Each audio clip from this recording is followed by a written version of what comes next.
You're watching Mirror 7 News. Stay informed, stay ahead for more news. What's happening around Eurovision right now feels unlike anything the contest has ever seen, and it's all unfolding incredibly fast. 4 countries, the Netherlands, Spain, Ireland, and Slovenia, have already announced that they will boycott next year's competition after the European Broadcasting Union decided that Israel will still be allowed to participate. And honestly, the reaction signals just how deep the divide has become within the Eurovision community.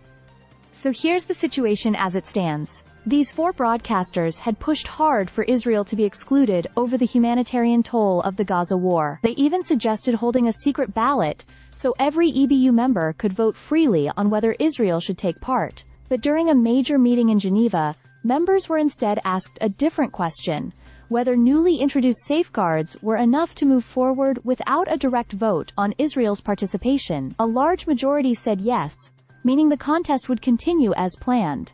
And almost immediately afterward, those 4 countries released statements confirming they were pulling out. Each broadcaster had its own reasoning, but the message was consistent.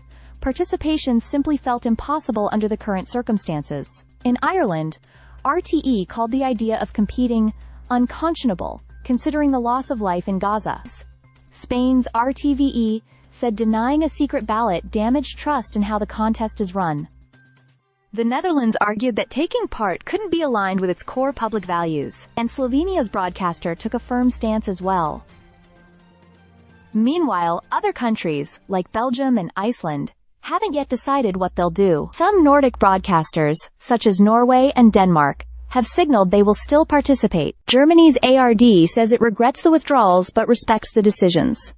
And Sweden hasn't publicly taken a firm position yet.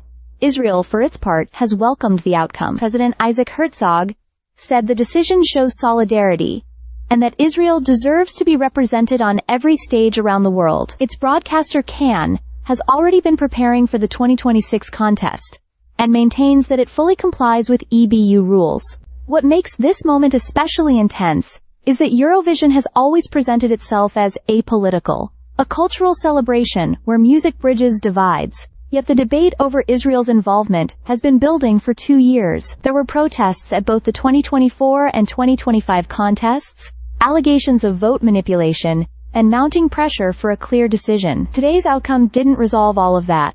If anything, it exposed how strained the relationships inside the EBU have become. The contest will still go ahead next year in Vienna, but with boycotts already confirmed, and more nations considering their next move, Eurovision is entering one of the most turbulent chapters in its history.